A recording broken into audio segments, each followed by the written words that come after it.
we do have them?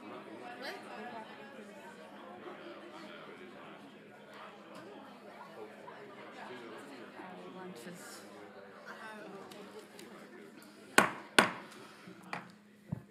Welcome to the Board of Education's February 6, 2023 work session. Please stand as we observe a moment of silence followed by the Pledge of Allegiance led by Mr. Watson.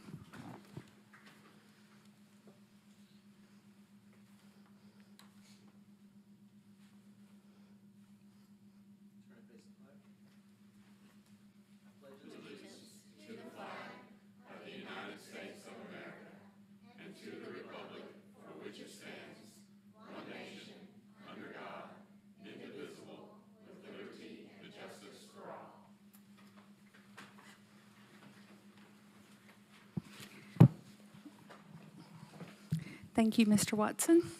A couple of announcements. Mr. McMillan is feeling a little bit under the weather, so he will not be able to join us tonight. Also, the board met in executive session at 4:30 today with representatives from the Knox County Law Department. Mr. Dupler, would you mind summarizing the information regarding executive session for us? Be happy to. Thank you, Madam Chair. Executive session is one of the few opportunities for the board to have a closed session with its attorneys in our office. The board does not deliberate in any way during that session. Board members can ask questions of our office, and we do respond to those questions. We discuss both pending litigation and potential litigation, and it's all pursuant to Smith versus Anderson County Board of Education. Thank you, Madam Chair. Thank you, Mr. Dupler. Also, in announcements, the Tennessee School Board Association is holding its Legislative and Legal Institute in Franklin, Tennessee on February 16th and 17th. Several board members will be in attendance at this annual training event, and we look forward to interacting with their state legislators on matters important to public education. Also, just a reminder that these public meetings are the only opportunity the board has to discuss items that come before us as an elected body. We are glad you chose to attend tonight, but please note that elevated noise makes it difficult for us, your neighbors, and those viewing from home to hear. If you need to have a discussion with someone sitting next to you, please be respectful and courteous and step outside to do so. And with that, are there any requested changes to the agenda? So we have a motion to approve by Ms. Horn, a second by Ms. Henderson. All in favor, say aye. Aye. Any opposed? Motion carries. Dr. Reiswick. Thank you, Madam Chair, members of the board. I have some brief updates since our last meeting. I would like to begin by highlighting three important events that happened in recent weeks. On January 26th, I attended the celebration of the new Academies offerings for 8 of our high schools as part of the 865 Academies Initiative. On January 27th, I attended a Lunch and Learn meeting hosted by Ms. Henderson and Mayor Jacobs that was focused on foundational literacy. And on January the 30th, I was part of a panel discussion about Knox County's effort to achieve 70% college or trade school attendance rate by 2024. Each of these events focused on particular segments of our mission, and I was very encouraged to see the strong community support of those. So thank you to everyone who was part of that. At this time, I would also like to share some important information about a new effort that we are making. Under our district priority, Success for Every Student, one of our core beliefs is improving outcomes for all students through implementing research-based practices, operating with continuous improvement mindset, and demonstrating vulnerability and willingness to objectively evaluate our current practices. As a staff, we have spent the last several months assessing several of our practices, processes, and protocols, looking for ways to improve outcomes for all KCS students. We have reorganized our schools into a regional structure and have more targeted input and support for our schools. We have reimagined high schools to transformational career-themed academies through our 865 initiatives. We've launched a talent acquisition department to improve our system for recruiting and retaining talent.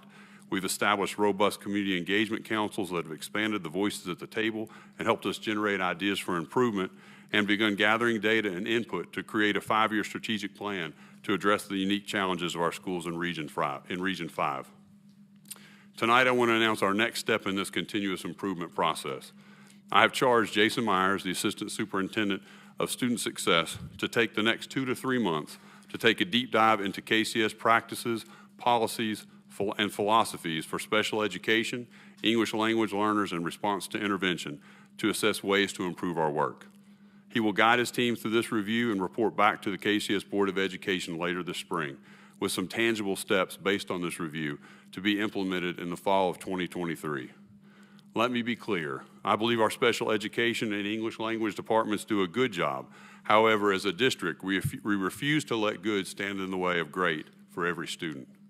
Over the next several months, Mr. Myers and his team will analyze data and gather input from surveys and regional focus groups, which will include families of students with 504s and IEPs and families of students who receive services through English language learner and response to intervention departments. I look forward to the recommendations that Mr. Myers will bring this body. Madam Chair, that concludes my report for this evening. Thank you, Dr. Eiswick. Next up, we have our ESSER report, and I believe Ms. Kelly is here tonight.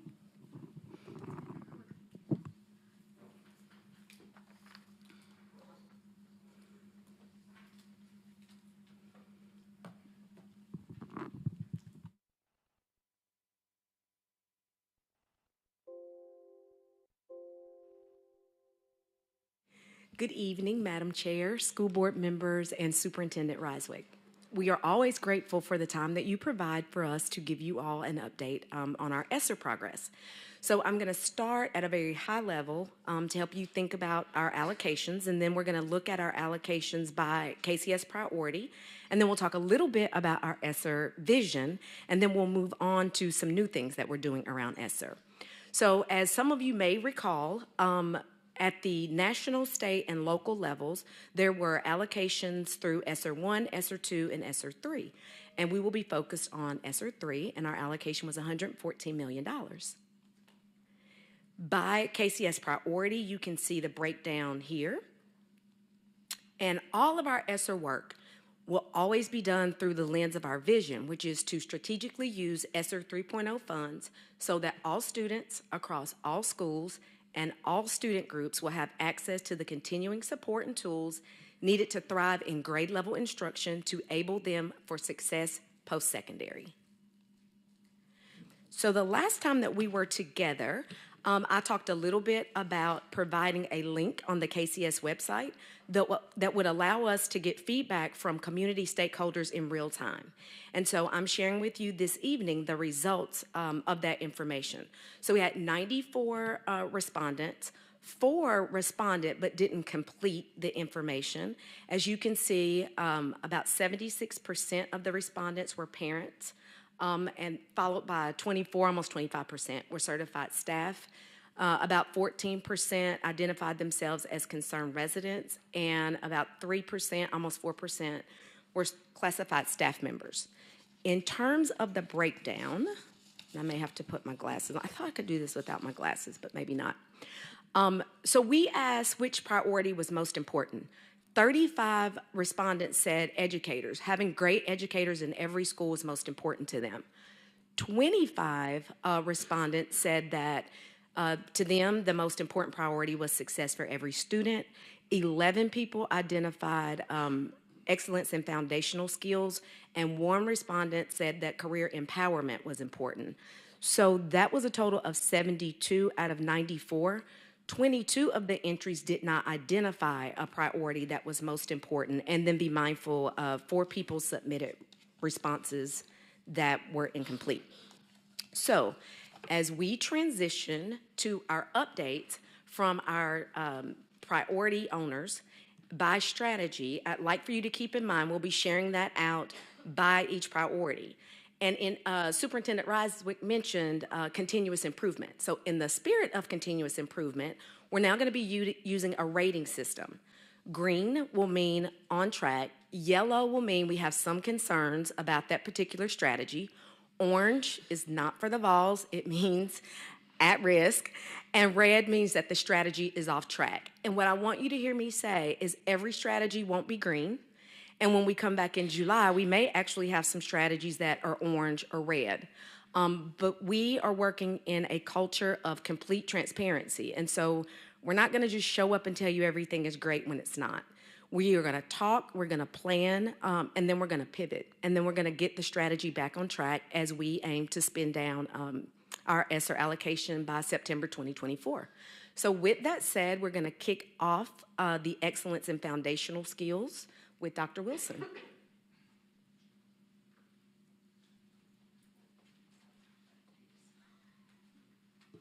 It may not need my glasses, so I'll take them. I could probably use them. So you won't be hearing from me a whole lot tonight because I actually am backed up by a great team in the academics division. And so we're actually going to start our Excellence in Foundational Skills piece by hearing from Dr. Aaron Phillips to talk to us a little bit about our work in ELA and mathematics. If you need a clicker, do you? No clicker. Good evening, members of the board, Madam Chair, Dr. Reiswick, thank you for having me. I'm going to do a quick update for you. I'm going to try to be really concise. As you can see, we have 3 priorities that are green and 1 in the yellow. So I'm just going to briefly talk about each one of those. As far as ELA instruction expectations with high quality instructional materials, we have focused our efforts on improving teacher empowerment with the use and knowledge of high quality instructional materials.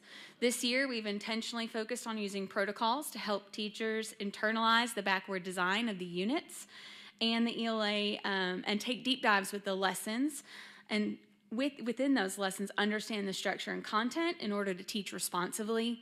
And by that, I mean be really knowledgeable about students and make decisions to respond to their needs in the moment. As far as math, which is yellow, the reason that is yellow is because we're currently in an adoption cycle and we have not purchased, as of yet, high quality instructional materials for math. We do currently have some of those materials in classrooms. For instance, Ready Math is in our elementary classrooms. That is considered a high quality instructional material. We do have some middle schools using Zern, which is also a high quality instructional material. However, it is inconsistent across K-12. Because we are in the adoption cycle for math, we have this yellow until we've completed that adoption cycle. We've worked through purchasing and we have materials in the hands of every math educator in Knox County. As far as PD opportunities, which is listed up there, we have 4 cohorts working to gain literacy expertise by engaging in UT's literacy specialist coursework. And we have a total of 56 educators who are or will be engaged in this learning experience and then work to serve the district as literacy experts. As far as tutoring, we have elementary ELA and middle school math tutoring taking place. We're providing a hybrid model to reach as many KCS students as possible. We're serving students both during the day and during before and after school tutoring experiences. We currently have 155 during the day tutors with an additional 10 requests to hire, which would put us at a total of 165 during the day tutors.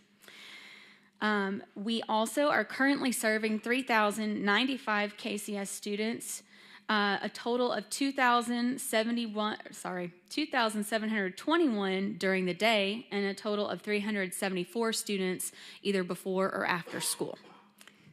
Thank you.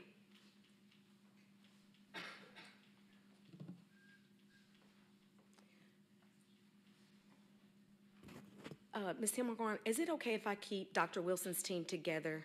Okay.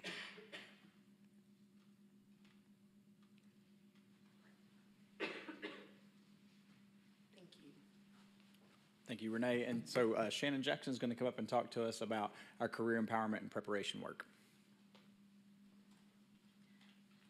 Thank you. As you can see on the board, we are mostly in the green on this one. Credit recovery has been a system that we've had in place, and we're continuing to run that. We see lots of students taking advantage and recovering those credits. We launched Freshman Academy and career-themed academies this year in Cohort 1, and we have started the onboarding process for Cohort 2. Schools. We have academy coaches in place, and they are trained and continuing to be trained in their role as it shifts from opening Freshman Academy to supporting those career-related academies. We have a new position in each of our schools to help with college and career readiness, and we're continuing to work with them. We have big events coming up in March and April that they will be critical in that work. And then launching elementary and middle school steering committees to understand what career awareness looks like in elementary school, career exploration in middle school, so that students are then ready for that capstone exploration with Freshman Academy and Freshman Seminar. You'll see two that are yellow. One of them is site-based learning. That one is yellow. That is to create site-based learning opportunities on school campuses so that students who struggle to get to a site-based learning opportunity off campus are able to have that experience. We have collected the architectural designs. We've been working with our schools and construction in order for those to start to go into place. Those have been approved, and we're starting the process of construction. So you should see that one turn to green pretty quickly now that we've gotten all the approvals in place for that. Counseling, we are working on a strategic plan for counseling. So we have been taking this semester to review where we are, learn what it means to be a counseling model that's connected to career empowerment while making sure that we're implementing all three domains of counseling. And we are engaging with an external partner who we have selected who will be helping us to craft our strategic plan around counseling. So that's something that should turn green very quickly as well. And that's really just a matter of shifting our counseling model to make sure that it is up to date and that everybody, all the stakeholders know and understand how to support counseling, high quality counseling in our schools. Thank you.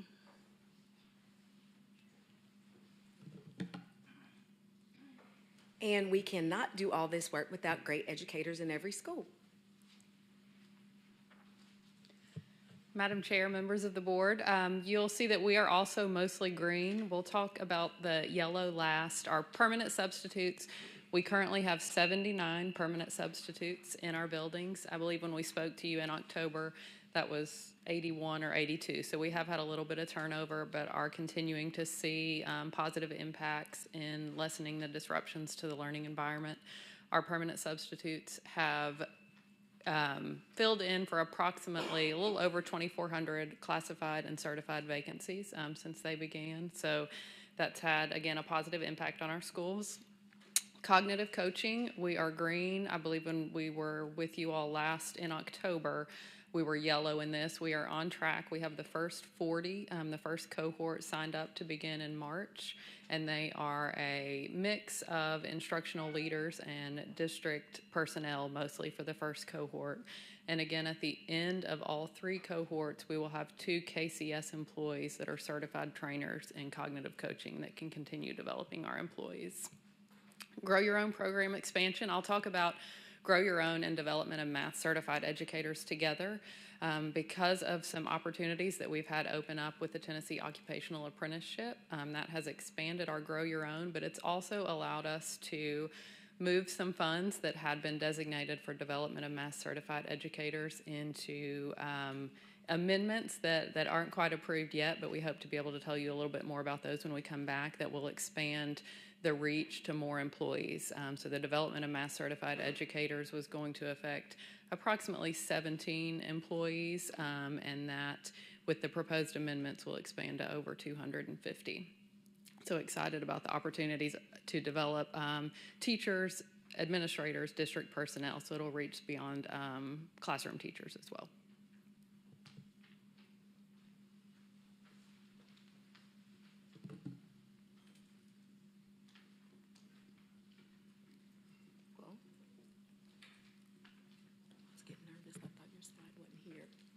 Man, that would have been a bummer if my slide wasn't there. Madam Chair, members of the board, Dr. Reiswick, just an update on Priority 4, Success for Every Student. Our whole child, so you can see we're mostly green, we're yellow in interventions and supports for students. To be clear, that doesn't, I mean, we are definitely intervening and providing intervention for students. We're still waiting for some programming to be able to extend that menu of options for teachers. So this is, that yellow is more of an and then. We're waiting to be able to have access to more programming. Our whole child support team, which again is where everything sort of starts, right? That idea of identifying needs for kids, plugging them into an intervention, and then monitoring whether or not it works. Mrs. Cook and her team have done an outstanding job rolling this out to our schools. To date, they've had over 2,000 students referred for some sort of work within the whole child support team, whether that's around academics, behavior, or attendance. And the thing that I'm really excited about is that they're actually monitoring whether or not the interventions are working, right? So They have about a 40% success rate on the academic side, about a 40% success rate on the attendance side, and a 59% success rate on the behavior side, right? Now, obviously, we would love for that to be 100%, but the fact that we're monitoring it so closely to make sure that we can then change those interventions and supports is vital. The intervention support tracking system you can see is green. Christine Pope and her team did a great job putting that together. We've had that in place since the start of the school year, and that continues to be a great tool for us to leverage, again, to make sure kids are where they need to be as it relates to their interventions. The technology investments were really rolled out. That was really focused on making sure that we had the Promethean boards installed, and then also Freddie Cox and his team doing the needs assessment around cybersecurity, which has also been completed. So that's green. Facility investment is all about our getting the Lincoln Park property up to ADA regulations and expanding some of the classroom space there, again, to start that newcomer academy. Everything is on track with that for a fall 24 opening. So this board, I think within this year, approved the schematic design of the newcomer academy and those upgrades to Lincoln Park. So everything under priority 4 is on track.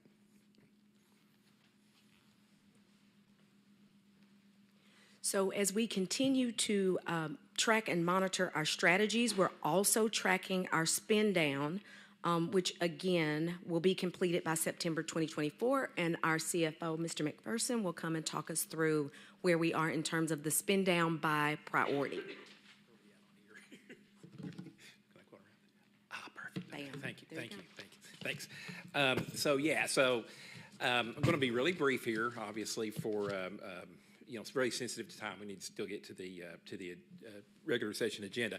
I will just say that, as Ms. Kelly had mentioned in the first slide, the total ESSER amount was 114.1 total amount allocated.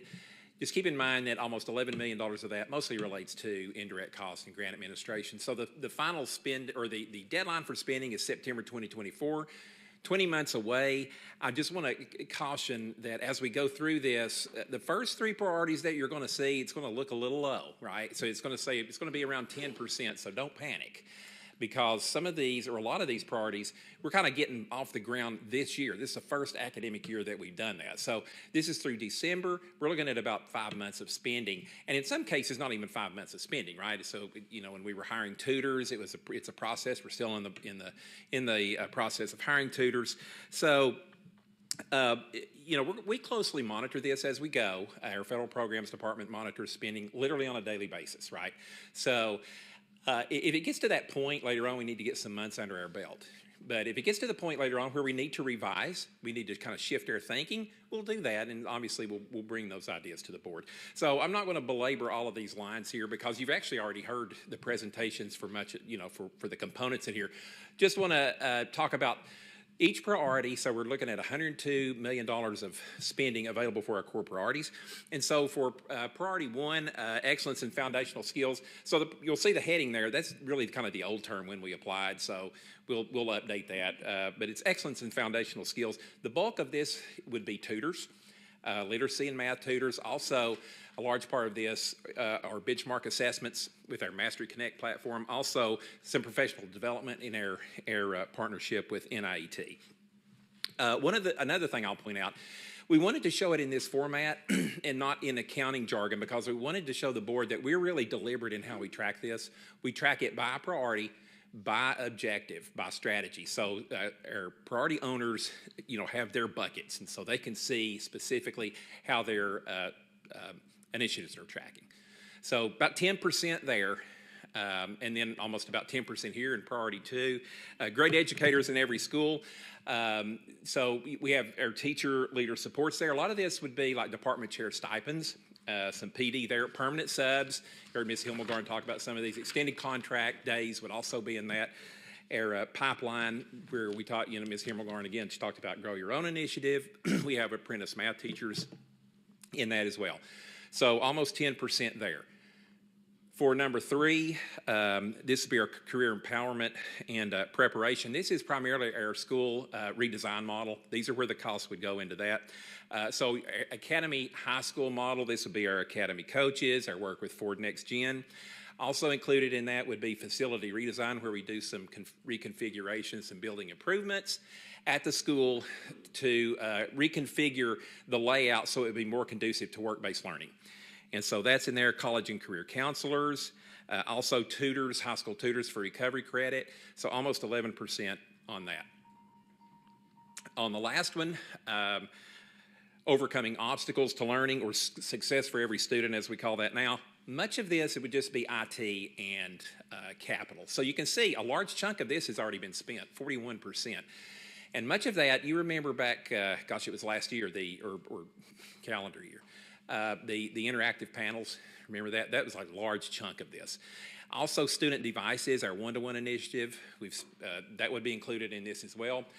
Facility investments, this would be this is that last line, or 7B, this would be our work at Lincoln Park for some building improvements there. Those costs are going to start coming online, so you'll see those costs, as we go through the months, get some months under our belt, those costs will be eaten up as well. But this is for the Newcomer Academy, the work that we're doing at Lincoln Park, and also our mental health supports, like our contract with Helen Ross McNabb, that would be in this party too. So 41% here, largely that's a result of the interactive panels that we purchased. So I'll summarize on this last slide.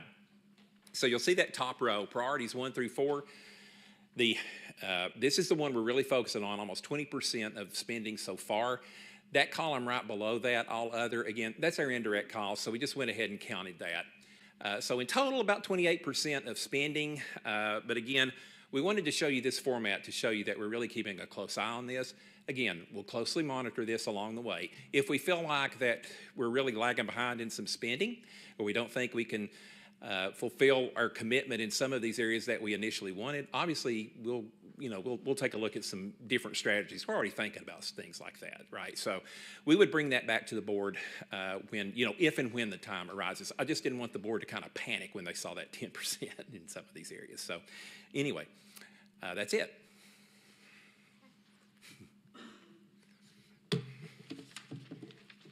And the next time that we'll be back together will be July 27th. And we will capture all of this information and share it in a newsletter this week for those that didn't have the privilege to be with us this evening. As always, again, we're grateful. And while I am the project manager for ESSER, I would be remiss if I did not acknowledge the leadership and the efforts and the hard work of all of my colleagues. Thank you all so much. Thank you, Ms. Kelly, and everyone who contributed to that. All right, so moving into discussion of our regular agenda. Let me get it out here.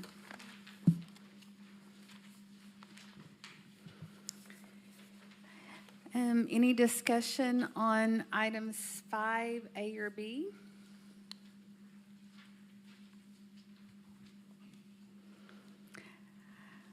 Items and contracts, C, 1 or 2. 3 or 4.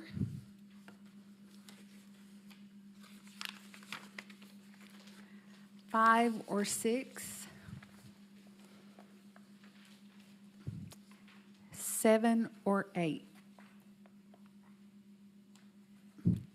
Moving to board policy, 6, A or B.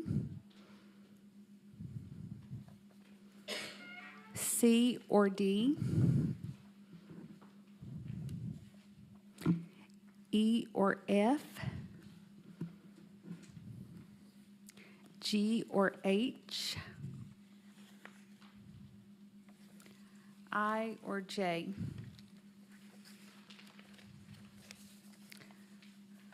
Going into grants, 7A or B.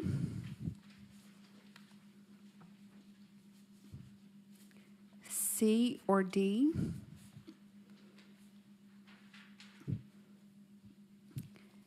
E or F.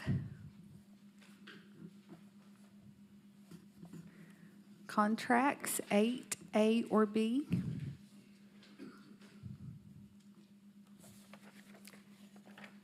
C or D. Okay. regular agenda items, 9A or B?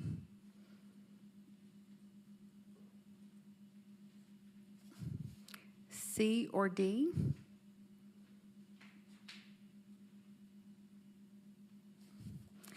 E or F? Would, Mr. Watson, are you on our naming facility? Who's chair of our naming? Would you like to speak to any on F and the process of that meeting or the discussion during that meeting? You already asking me to do that now or on Thursday? Well, I would do it now because really the purpose of the work session is to have the discussion, yeah, right? Totally fine. Yeah. Is Sunny here by chance? Let's have Sunny speak to the process that they went through.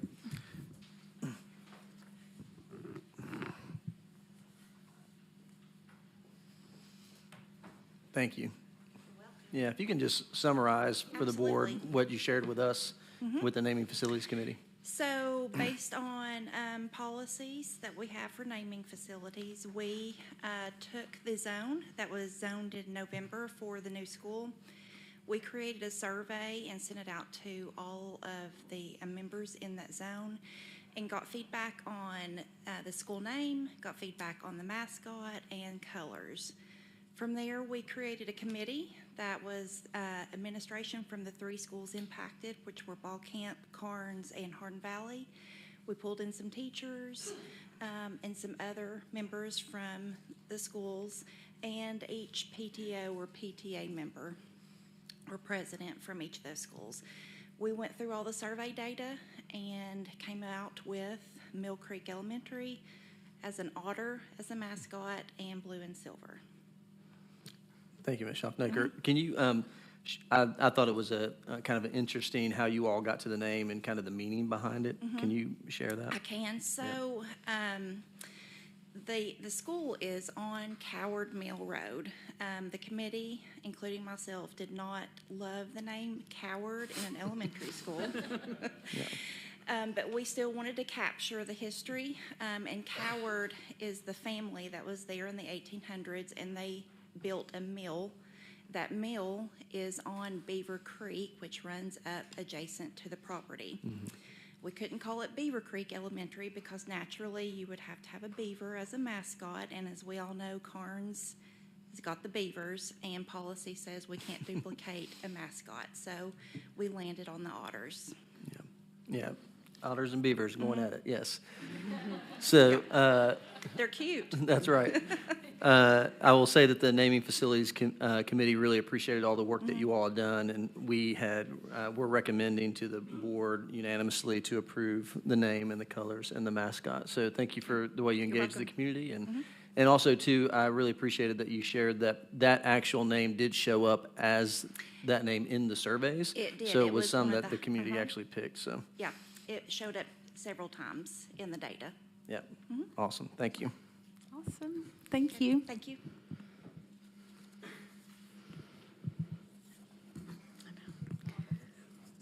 All right. And finally, we have 9G. Mr. Dupour, did you have anything to say about that? I would like to give you credit for it because, as we know, this was your idea to pursue this. So thank you for that. Yes, thank you, Madam Chair. Well, I mean, I think we can say more about it when we get more details about it. But the board does expect a settlement to happen in the Jewel case, and I can't talk about exactly what share the board would receive, but I mean, it's expected that the board will receive a share. So this is put into place here so that the board can vote on it and allow Dr. Reiswick to accept those settlement funds, and then we'll certainly share the exact amounts as they come available. Awesome. Thank you. Yes, thank you. All right. So that concludes our regular agenda. Ms. Henderson, Public Forum. Thank you, Madam Chair. Yes, we have one public forum speaker signed up. Mr. Britt, welcome, sir. You have 3 minutes to state your name and county of residence. Thanks.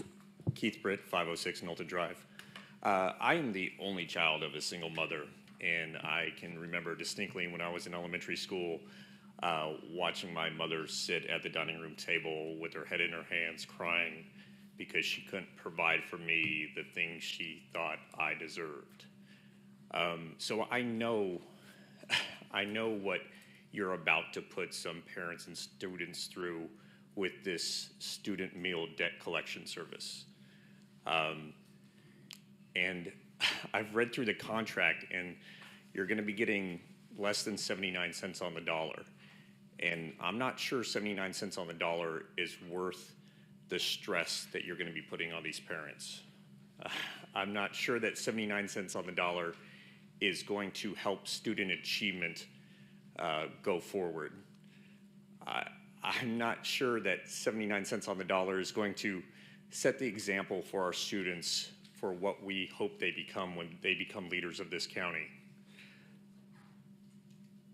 I'm not going to sugarcoat it here. I'm rich. I make $120,000 a year, and I get to work from home, which means I pay a boatload of property tax, and as the parent of 4-year-old triplets, I can tell you I'm a substantial sales tax contributor. And I know where I want my tax dollars going. I want my tax dollars going to making sure teachers get a respectable wage. I want my tax dollars going to providing new schools and books, sporting equipment, musical instruments. And I want my tax dollars making sure that our kids get at least one good meal a day so that they're not distracted in school from what the teacher is trying to tell them or from what they're trying to read or what they're required to, how they're required to perform on a test. We just saw hundreds of millions of dollars of ESSER funding that you're trying to figure out how to spend in time. And I don't know how big these student meal debt balances are, but I'm pretty sure that 0.1% of that would wipe everything off the board. And is that 0.1% really worth what these families are going to face when we're contracting somebody to call them 20 times a month for 3 months? I don't know how this vote will play out. It's item 8C on your agenda, but at a minimum, please pull this from consent. Please have some discussion. I think we as parents and students deserve to know who is pushing this forward and who is considering students. Thank you and Godspeed. Thank you, sir. Madam Chair, that concludes public forum.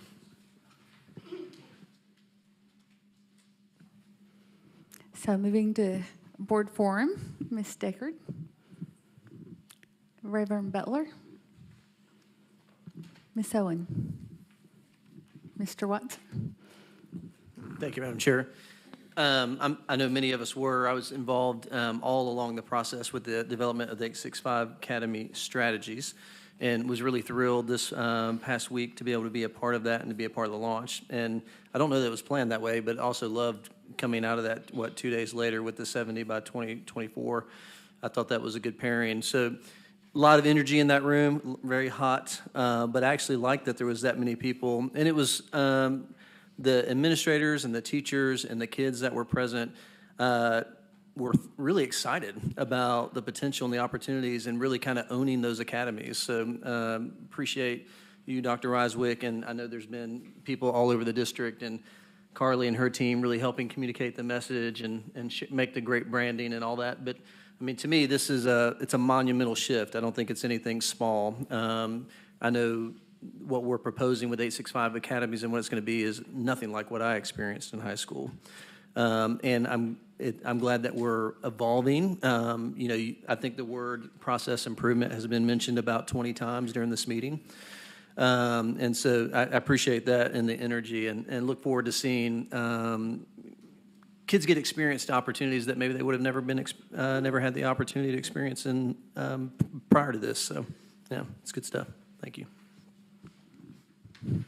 Ms. Henderson, Ms. Spike, Ms. Horn.